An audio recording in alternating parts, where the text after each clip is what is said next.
right, so welcome back. We have our fourth presentation today of our fourth annual career fair.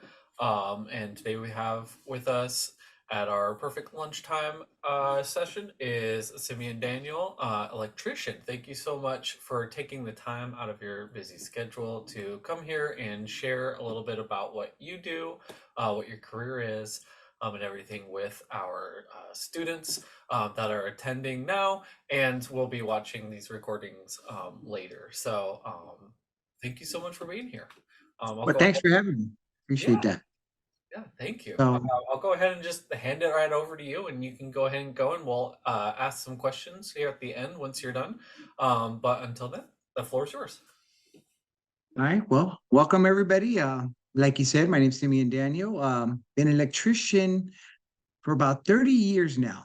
I know my looks don't show it, but yes, I'm getting up to 50 years old now. Um, it's been an awesome career. I have no regrets. It's been fascinating. So I started off at 18 years old, right out of high school. I figured out that, I really don't want to do school. I'm not that type of school person to sit behind a desk.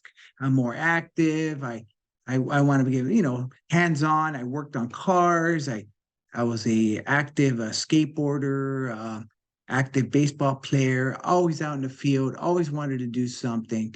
And when my baseball career didn't take off, I jumped back onto what can I do? And one of my friends was an electrician at the time who joined the apprenticeship.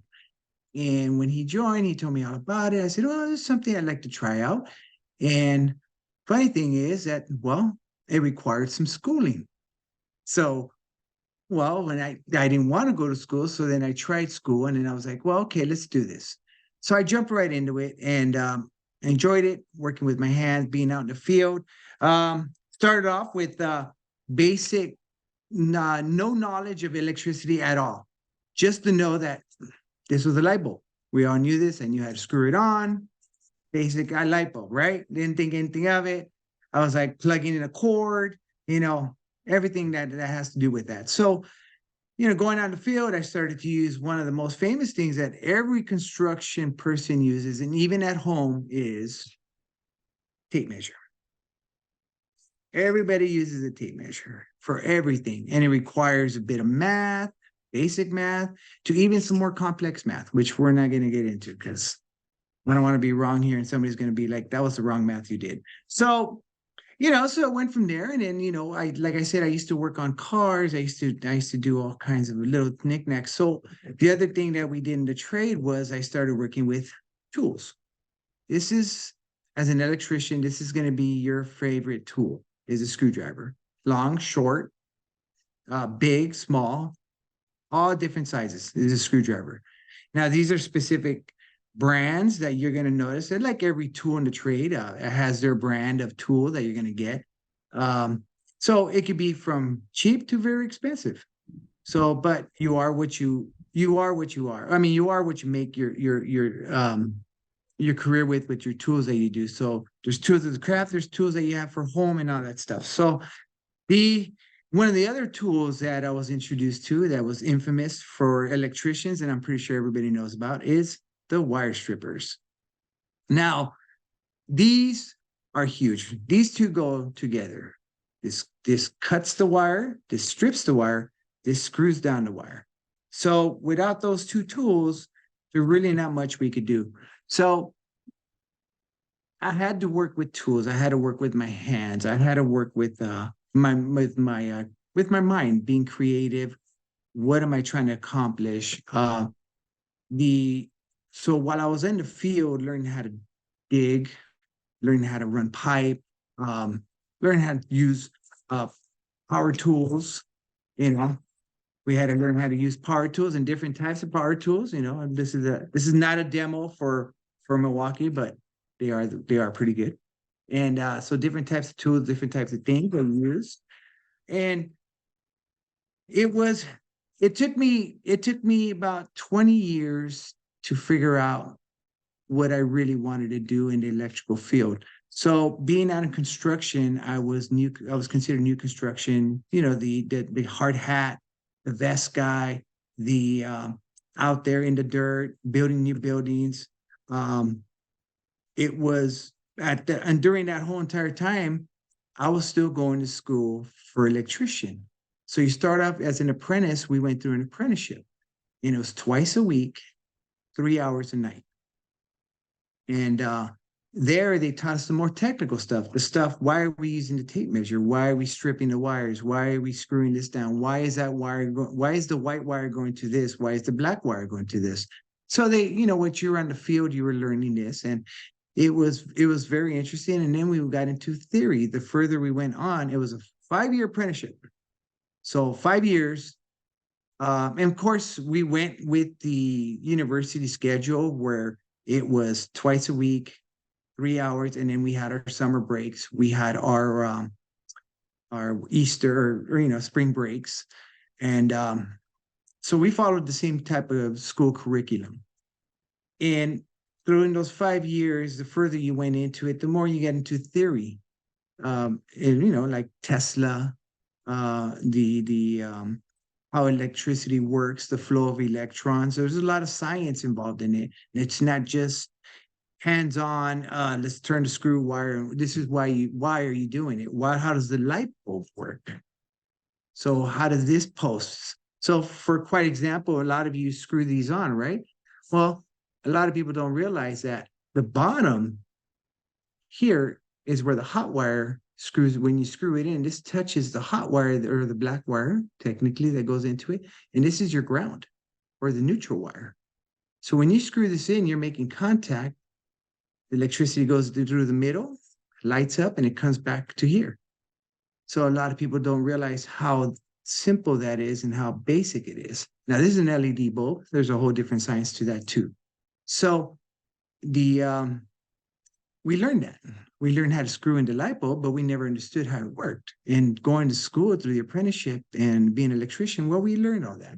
We learned how to wire things up. How does one switch from one side of the room turn on the same light from the other switch that turns on the light from the same room or from a different room? So we learned all that through school and through hands-on in my apprenticeship. So it has been a great career. Now, here's the part that gets people interested. I started my first job was at a microchip company. We were building a brand new building, microchip company. And when you deal with electronics, you ever see them when you're in a server room where they're all and wearing those white suits for static, for electricity. So grounding is huge when it comes to these things. So I was an apprentice, and I was in the parking lot. What was going to be the parking lot, and it was just all dirt, and it was just copper bare wire that we were running all along the parking lot. The big wires. I wish I had had some examples. They're about like that thick, all through the parking lot, and then we ran those up to the rooftop where these metal copper big probes were at, and it was for lightning. In case there was a lightning strike, it would strike there and dissipate into the ground. And it was very interesting. So then I started looking into that, and I started, my mind started growing, my knowledge started growing, and then from there I went to Disneyland.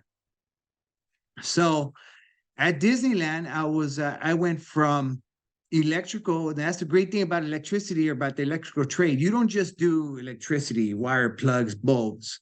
You run other stuff. So this is an HDMI cable. I don't know if you guys can see that very clearly. This is an HDMI cable. Where is it at? Right there. So communication. So at Disneyland, I was in charge of doing the fiber optic backbone, which if you guys have been to Disneyland, there's a train that goes all the way around Disneyland. Well, on that train alongside the tracks there, you can see some covers. We run fiber optic cable that just did a big loop around Disneyland. So in case you lost power one way or communication one way, it still goes the other way. So it's just one giant loop. So I got into communication because of that. So I started working with communication guys, still doing electrical work, and working with communication guys. So after that, I went into California Adventure. So California Adventure, if you guys have been there, I don't know how many people have or not, but it's pretty big. It was pretty neat. I was there for 2.5 years on that project. Um, I did what there was a ride called before that ride. It was before it was you guys know it now as Little Mermaid, but that building itself I worked on, and I did all the parade route speakers and light poles. If you guys ever go back to Disneyland, some of those light poles that have all the speakers on them, if you look down, it looks like a rain gutter, but it's not. It's an actual subwoofer that's underground in concrete encasement. And my job was to run all the communication, all the Beldum cable or speaker cable, and then I would terminate all those back to a location, and then I would make sure that those we have fiber optic that would talk from room to room. So as the parade route goes, the parade triggers the sensors, which tells them, hey, the parade is here at this location, turn on these speakers. So this way you're not hearing the speakers throughout the whole entire park. So when you get there, you know that um, you'll see that once the parade passes, the music behind it or the music in front of it isn't on yet. So it's great. It works together. And that's all based on communication cable, but it still carries electricity because everything carries electricity. So from California Adventure, I went to which is called Fort Premier, and I did some tall buildings, a Ronald Reagan Courthouse building I was working on that on the side. There I was doing power and distribution. Uh, and then I went to Renee Henry Segerstrom Concert Hall in Costa Mesa, which is a big concert hall, pretty famous. You guys could look it up, Renee Henry Segerstrom Concert Hall. It's got some really cool concrete pillars, and I did was I was getting more now into the controls, not necessarily working with high voltage power, but just more of controls of little wires, make automation, learning how things push a button and 10 different things happen, or like your garage door. You push a button, your garage door goes up, your garage door goes down. How does it know when to stop and open, where to open and where to stop? So there's limitations and those limitations. So I started getting into that. And so I was luckily enough, I was able to work on that. That which from there, another interesting so brought me over to Nemo. So in Nemo, I worked on power and distribution, meaning running all the power panels and all the stuff that powers up everything, all the lights, the fiber optics, the communication rooms. I was working on part of all that, which does all the high visual effects, server racks, and clean rooms. And so I was still doing electrical, higher voltage and lower voltage. And from there, and so my career has taken me like all sorts of places in the construction field. And one of the last jobs I worked on was for Edison, which is called a peaker unit. Edison stuff is pretty cool. It's pretty dangerous, which I got some stuff from that job that left over. So let me show you real quick. These these are called. So for those of you who are going to be interested in high voltage, that is it's really interesting. It's as safe as much as you know and how well you practice. These are high voltage gloves. So these, you see how far up they go? So I don't know if you can read this, but these are rated for 20,000 volts. Let me see if I could zoom in a little bit right there. See that? They are rated for 20,000 volts, these gloves. And these are to protect you. We put another layer of leather glove on top of this to protect us from that. And then that we are technically able to grab anything that's 20,000 volts or less with our bare hands, or not necessarily bare, right? Because I got rubber gloves on.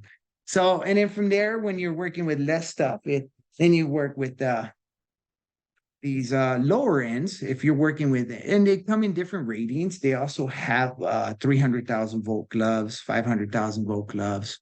Usually those are usually after that we start working with poles with to trigger stuff. I don't know if you ever seen the Edison guys or PG&E. I think it was PG&E you guys have out there, or and they you see those yellow poles they work with. Those are non-conductive, and you could grab whatever voltage you want. The longer the pole, the higher the voltage. So when you see them up there. So, and then these are rated for 5,000 volts. These are a little bit smaller. See, they don't go up my arm as far. And they also have a leather glove that goes over. So these are rated for 5,000 volts. These you would use more commonly to work on things you have your hands on in right inside the control panel. So super cool stuff when it comes to working with Edison, building there what we call the peaker unit. The peaker unit is what it's a 747 jet engine, airplane engine. And what it does, we bring in natural gas, like people in their home, you have gas that turns on your stove. We use that gas to power up a 747 engine, and that engine turns a generator. And then that generator produces power, 300 to 400 to 500,000 kilowatts, and puts it right back onto the grid in the summertime when everybody, and if you live in Fresno, San Joaquin Valley, it gets really hot and your AC is running all day long. So then they tell you, conserve from 5 to 9, bring it down, slow it down, peak hours, bring it up to 75. So we do that. So when the power lines seem to be drawing too much power, we produce power back into it. And so those they're huge. So if you ever go by some of these PG&E yards or Edison yards, you're going to see these giant smokestacks, and you're going to see these big square buildings attached to it. And that's basically a peaker unit that puts power back into the lights. So when I was working on that, I was working many hours. That's the one thing that I did do is I worked. Never said no. So to any overtime, to any job, you make what you want to make out of it. The organization I joined, and which they have this organization will have low, high communication, and you could join, either you want to be just to join an apprenticeship, you could just be a electrician, which you call an inside wireman, or you could be a communication guy, which you want to work with a datacom or HDMI cables, hooking up data centers for Cat5 cable, for computers, for audiovisual, for all that stuff, fire alarm systems. So they cover all that base. Or you could join what we call over here, which is 47, which is a high voltage lineman. And I'm pretty sure you guys have seen this, so I'm going to present it. It's pretty infamous. I belong to the IBEW. I'm pretty sure you guys have seen that logo around. I've been with them now for about 30 years. And if you guys are wanting to join, that's the logo in your area there in Fresno. It is local 100. Ooh, let me see if I can get it to focus. Let me see here. Let me see. Or maybe I could share. I don't know if and then it has local, if you want to look up IDW local 100, I think if somebody can put it in the notes there. And they have an apprenticeship program that you could call them. It's I could always share it after with you guys. It's a 559-251-5174. And that's the number to call for the apprenticeship. And it's Fresno. It's www.fresnojatc.org. And that's the apprenticeship program that I joined here in LA County. I don't think I said I was from LA County, did I? Or from Los Angeles? Sorry to. So we deal with Edison here. We are power wise. So my career in the construction trade, then I joined the county, Los Angeles County now. And I work for Public Works, Los Angeles County Public Works, and we deal with infrastructure. So Fresno County, I'm kind of familiar with Fresno County. My brother lives there and family over there in Fresno County. So the infrastructure, you guys ever see the gutters, when it rains, where that water goes to? Do you actually know where it goes to? Um, so not a lot of people know. So some of these gutters, when it's raining, we don't have any control too much about it. We deviate that water and take it out so it doesn't flood the city. It takes it out to the ocean, or you take it out to lakes or rivers, and you divert that water to other locations. I don't know how much history you guys know about the San Joaquin Valley, but that back in the day used to be a giant, giant lake. So if you guys could look that up, yeah, San Joaquin Valley was a giant, giant lake. And so as we, it kind of died out. On which, Yosemite, which I love, this used to be the giant glaciers, right? So, and giant, and that's funny because I was talking about that with somebody else that they have found more, I think, megalodon. I don't know if somebody could correct me the way I said it, the giant shark, but teeth in Yosemite than anywhere else, right? That's kind of interesting. So, um, which brings me back to what I was saying. I got off track. Sorry there, I talk.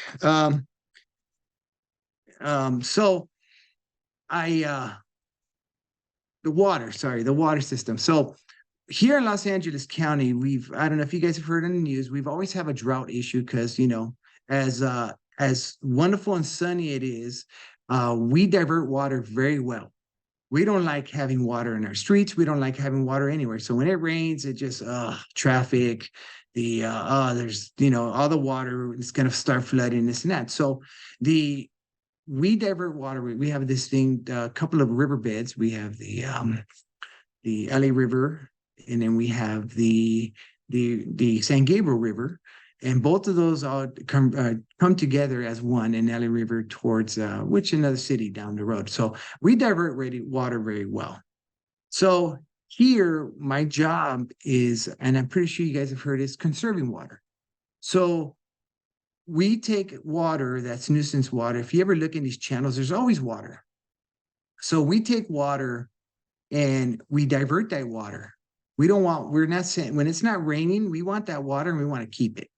So my projects are to take these waters into these diversions, and we take that water and we introduce it back into the aquifers. So if you guys are familiar, California is loaded with aquifers. If you ever bring up an aquifer map of California, we have water underneath us everywhere. So we take that water and we take the nuisance, what we call nuisance water, which is people from watering their lawns during the day or washing their cars or hosing down the driveway because they're too lazy to sweep.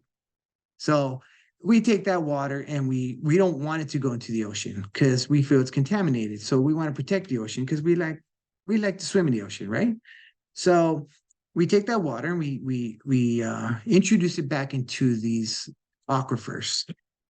So I capture that water. So with the process of capturing the water, I have up to 28 stations all along the coast.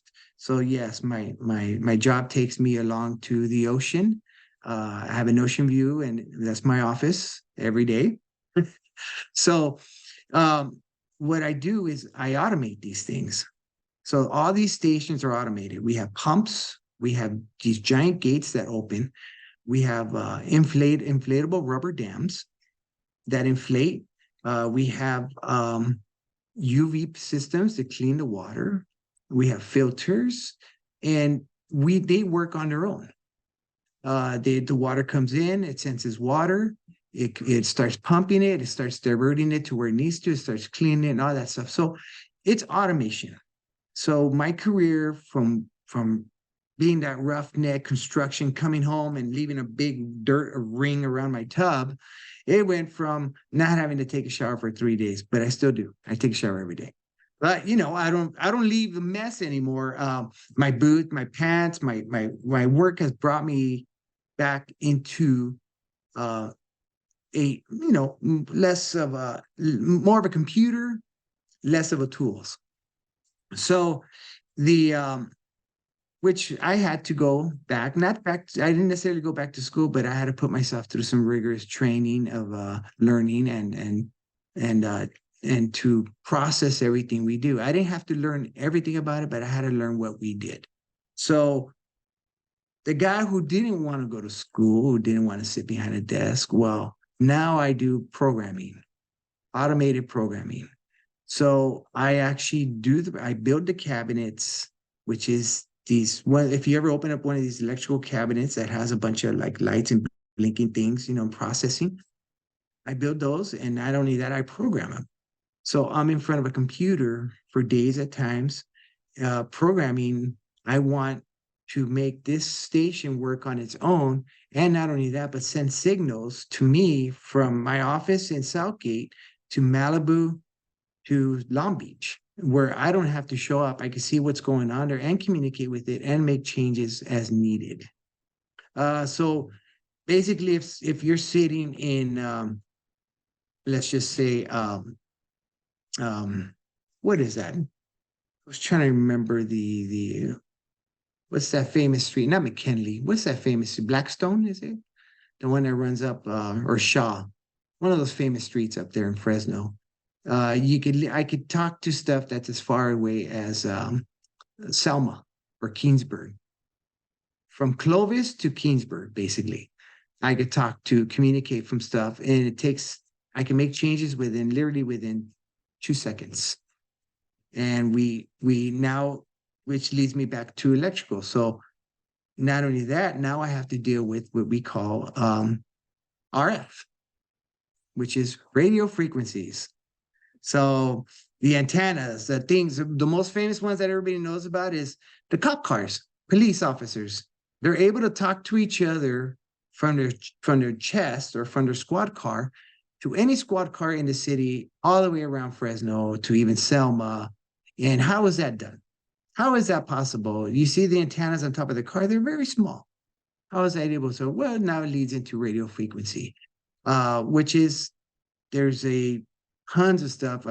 For you guys are too young, but a lot of for the older ones. But what we have, the station, the TV station, we used to have what it was called UHF, which was the bottom knob of your TV that had like 100 channels, and those were called high, which is UHF, which is ultra high frequency. Um, Radio frequency has been the number one, the most common thing that everybody doesn't realize we have. We have radio frequencies everywhere. The biggest one that you guys would understand more right now, which is the whole 5G, 5 gigahertz. That is RF. That is radio frequency. Your remote controls, your cell phones, for you to be able to talk to something, it takes radio frequencies. So when you see your router that says, oh, 2.4 gigahertz or, 5G rated, it's meaning that it's had a higher power, so better signal. So, and because the more power you have, the more information you could push through it. So that's how radio frequencies work. We could talk to satellites. We could talk to the moon. We could actually bounce signals off the moon and back to us. So RF, which is a whole radio frequency stuff, could be a whole different topic, but it still requires electricity. So your TV, your remotes, they take batteries, right? Electricity. Everything takes electricity. So my career has started off as not wanting to be in school, not wanting to be behind that desk, to being behind the desk, and learning more and more and wanting to know more. And you take what you want from it, and it could take you a long way. I have people who change bulbs for a living, and they're self-contractors that they have their own company just from putting up lights and fans for a living, and they do very well. They make more than I do. They work very well, so that's their bread and butter. That's their career that they chose to be their own business, be their own man. And it's amazing. Everybody, the one thing about electricity is that we need it. We're always going to need it. And it's something that what you want to take from it and how far you want to go with it. The industry now is solar panels. You know, Fresno, I know, is huge. They try a big push to get solar panels. Well, guess what? They need electricians to install those. They still require you to have electricity. Uh, and that's what you're producing. And so, therefore, you want a qualified person. You need electricity. So, there's, show you some of my favorite items is tape. I love tape. I always have tape, no matter what. Everybody at home or in the car should have tape, whether it's electrical tape or duct tape. Tape is universal for any trade. It's great. And one of my other favorite ones is level. A level. Not a, there. People are like, well, we don't need levels. I'm out picture frames, anything that you want to hang on the wall. Yeah, it doesn't unless you're a Doberman. Most people, and you look at it like that, it's going to be crooked. But yeah, it is. It is awesome. It's been an awesome career. I've worked many different jobs. I've told you some of the bigger jobs I've done. I've worked from walking on steel, um, being lifted on cranes. Uh, there is some hazards to the job, of course, which is electricity, right? But more people die of 120 volts in the nation. More people die of 120 volts than any other voltage. You can Google that. So, electricity needs to be respected. Don't take it for granted. Like I said, 120 volts. That's all it takes. So there's a whole science to it. But yeah, it's an awesome career. I wish I would have gone to school and then started where I ended up now. But I took the long route. I took the long route, and that's where it took me, and that's where I'm at. And it's done well for me. It's provided for me. So uh, as we get older, we tend to be behind. We want to be behind the desk. So because as my father says it, who's retired, my my mind says I could do it, but my body says no. So, and I'll end with that. Awesome. I love it. Thank you so much, Simeon. I really appreciate all that information. And it sounds like just an incredible, career journey, career path, and like a lot of really cool things that you worked on. I know our students will love the your work on Disneyland and California Adventure, of course.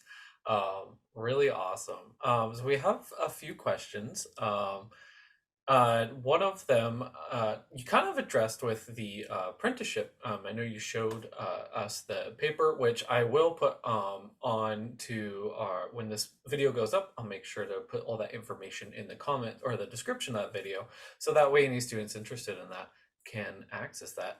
But when going into an apprenticeship, do you need any prior experience, or can our students just kind of like go and look at that program and just kind of hop into it without any prior experience, or are there certain skills or interests that maybe that they need prior to? um yeah. Well, I always tell them, take a look at yourself. So, are you the hands-on type of person? Are you coordinated enough? Is this something? Have you always liked to tinker with stuff? I've always said, that's great. If your motor skills are huge in this career, and then also what you get used to. I never knew whether I was afraid of heights or not, but depending on what jobs you deal with, you have to deal with heights because we deal with lifts. So no. So the answer is no. I didn't know anything when I got in. They don't require that. Of course, a little bit of experience would be great. Uh, but yeah, I didn't know anything about it. I went in, said, "Hey, I want to check this out," you know, and jumped in with 2 feet, and here I am. But yeah, you don't have to know anything, but you have to know yourself. Is this something I want? Is this something I want to do? And like I said, it does require you to go to school. I don't know the program too much in Fresno, but here it was 2 year, it was 5 years apprenticeship, and it was 2 nights a week for 3 hours. So, and not all year, like I said, you get your vacations, you get your summer break, you get your spring break and stuff like that. But no, you don't have to learn it. You don't have to know anything, but it would be nice, to go in with some kind of experience, at least knowing your material. It does help out. Or know, so even if you just know somebody who's an electrician or to guide you along and tell you what the tools are. But yeah, no, they don't require anything. They do, I correct myself here. They do require you to have some knowledge of mathematics. So I know here we ask for transcripts and it's your math that is because like I said, it's not just tape measure. It's you have to know how to read them. There is some angles, some bit of geometry that you have to know about, which is once you learn it, you don't have to learn all of the geometry. You just have to know the geometry of your trade.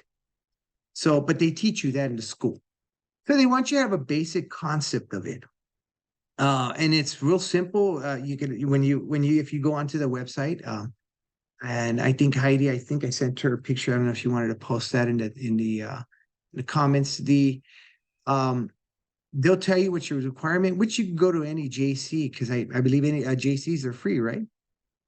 So I think you can go to JC and just do that class or get whatever qualification you need for that moment, and then take some other classes while you're there. Just meanwhile, if you don't have the requirements, like I said, I don't know the exact requirements for Fresno there, but they do. I know they do require some kind of math. So Awesome, thank you. Another question that we had is, as an electrician, it sounds like you've done all kinds of different work. And like you were saying, like we have our, your individual contractors, as well as all the way up to the things that you're doing. Um, are there, it's like going into the career, are there a lot of different like specializations or of like or different fields that you can go into? I mean, it seems electricity is pretty universal. But what are kind of like maybe are there like general specializations of being an electrician? well, yeah. So there is your what we call the inside wireman, which is the one I posted or the one I showed you guys. That is inside wireman, which has to do with basically 600 volts lower. Anything that's 600 volts and under, that's what we deal with. Although in my career, I had to deal with which is 4160, which is 4,160 volts to come into, which I worked on Edison yards, which we had to deal with some of those higher voltages. Primarily, if you don't, I mean, like here in your backyards, if you look at the pole, the top ones usually run at 2,000 to, depending which level you're at. Not all the same, but like here, at least mine, I know mine run at 2,000 volts, the top wires. So the higher the wires, the higher the voltage. So you come across all different types of voltages, but classification wise, inside wireman and the field will handle 600 volts and under. The linemen, um, which they have categories also. Linemen, which is those guys on the pole, PG&E or what do you call Edison, and those guys handle anything above 600 volts and up and endless, whatever they do. And even in their trade, they have ground men. The guys who only work on the bottoms. There's guys who work only in vaults. They don't work on poles. There's guys that do the communication. So even that career will divert you many different locations, many different things. So, but yes, there is tons of classifications. There's tons of things that lead you onto it. But there is that basic knowledge and understanding that they actually want. So, Oh, wonderful. Thank you. I had another kind of question. Obviously, you showed us some of your gloves that you wear that protect yourself. Are there other like safety procedures that you guys follow? Because obviously, like you said, I think 120 volts is enough to uh, have some very bad news. And so is there other steps that you guys take to protect yourselves? And then also just kind of like a slight follow up. Is it difficult to use like because those are big gloves? Does it affect like the dexterity of your fingers? Like is it hard to work around those or you kind of get used to it or is it easier than it looks? Well, it takes practice. It really does. Sometimes it's when you're dealing with so the higher voltages majority require bigger wire, bigger stuff. So that's what you're able to grab onto. So, and usually when you're using those, it's mostly for testing because we try and turn everything off. So if we want to test stuff, so we're using test equipment, or if we're grabbing a hot, there's no really no necessary reason to grab something that's hot. I mean, it's already on, so you shouldn't be dealing with it. There is certain circumstances for testing, and that's just the reason why they put them on. So when you see the guys on the pole with the yellow poles, they're either energizing or de-energizing. And then once that's all de-energized and discharged, they go ahead and remove their gloves and work on it like it's like normal. So yeah, so those are the safety protocols, and of course, out in the field, it was always a hard hat, safety glasses, and working gloves, not necessarily hot gloves because we're building it, so there's really no electricity. So there is, but like they say, the safety is up to you. So you're gonna get trained. You're gonna be as safe as you want it to be. We have what they call shortcuts. We have just um, freak accidents. And then there's the act of God, that they have that it is actually what do you call it? It's used in court, so it is act of God is something that's just like was out of your control. It just happened. Nobody could explain it. And so there's situations like that. But yes, so no, always have to be aware, especially with electricity, always have to be aware of your surroundings. Because in construction sites, it's not just it's not just electricity. You have equipment, you have forklifts, you have cranes, you have sharp tools, material, you have slip and falls, you have holes, you have ladders, you have, and if you look, I think on the OSHA website, I think the majority of accidents that happen on job sites are ladders. So electricians, we live on ladders.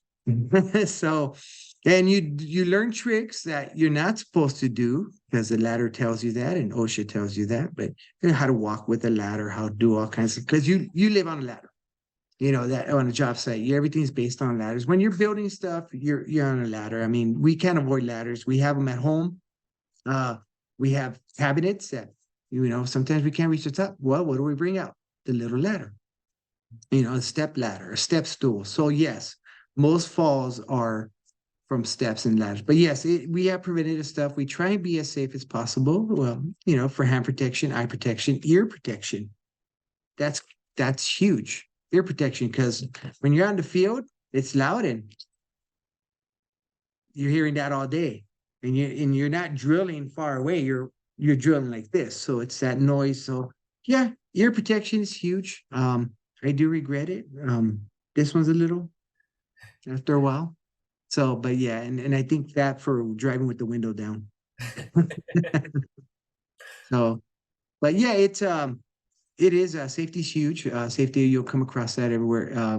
Big companies, little companies, safety is huge because it costs them money not to be safe in the long run. And I want to come home to my wife and kids. I really do. So safety is always huge. Absolutely. Awesome. And I think our last question for you is what has just been kind of your favorite project that you've worked on? I enjoy what I do now. Mhm. As far as this, I enjoy this project because it's actually it's for the young kids and for my kids. We're saving water. We're producing water. We're introducing water back into the earth, which we need it. We need it, and it helps everybody out. Uh, that's been my favorite thing to be know that I am. My career has led me to changing the future. So, but as building wise, hands down, whew, man, I've had so many jobs. I want to say, I don't know. I think I could say it. I'm going to say the Edison one, because it was helping people out. But I was working, and this is some of the perks. Well, Disneyland also had perks. There's a lot of perks, depending on, yeah, depending where you're at. But the the my we had the guys, if we had packages that if we completed those packages, uh we would actually have golf cart races.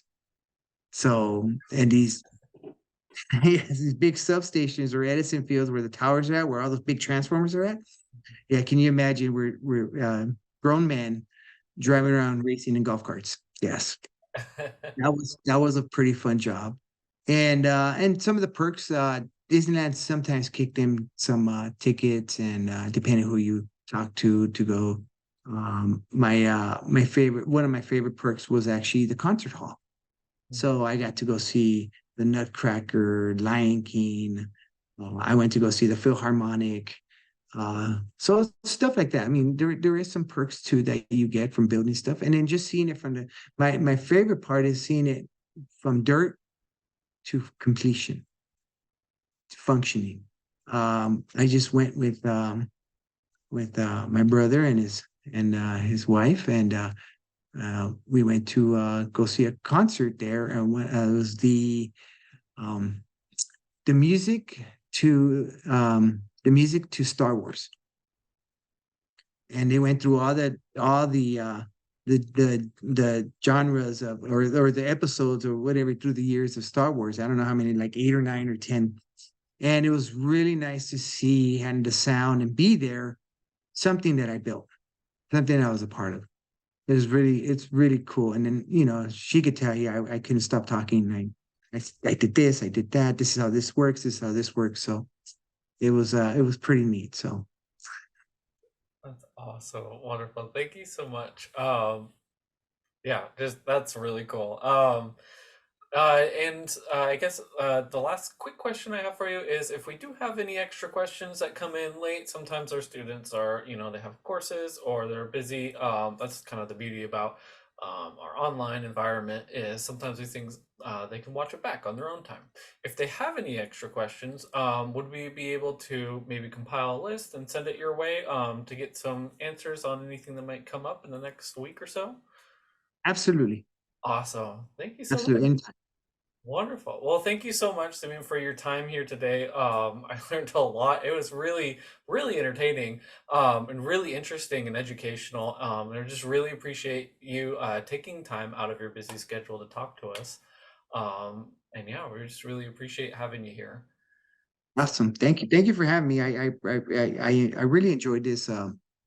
It's a great career. It's a great future. It's always going to be needed. Yeah, So absolutely. we also need doctors too. I'm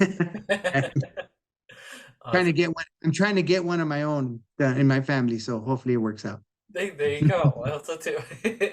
Well, So thank you so much. And for our students watching, come back in just a few minutes at 1 o'clock. We'll have our next presenter. Until then, thank you one more time, so much. And thank you for having me. yeah, Good luck. thank you. Future is yours. Future is yours.